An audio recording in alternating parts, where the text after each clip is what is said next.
أعوذ بالله من الشيطان الرجيم. بسم الله الرحمن الرحيم. ألف لام ميم.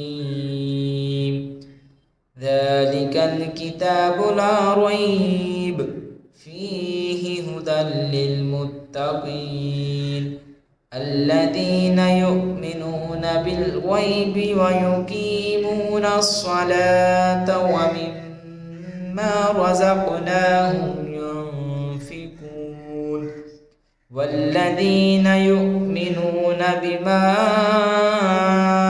أنزل إليك وما أنزل من قبلك وبالآخرة هم يوقنون أولئك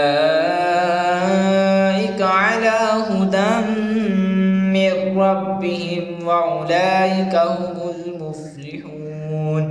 إن الذين كفروا سواء عليهم أأنذرتهم أم لم تنذرهم لا يؤمنون. ختم الله على قلوبهم وعلى سمعهم وعلى أبصارهم غشاوة ولهم عذاب عظيم. صدق الله العظيم.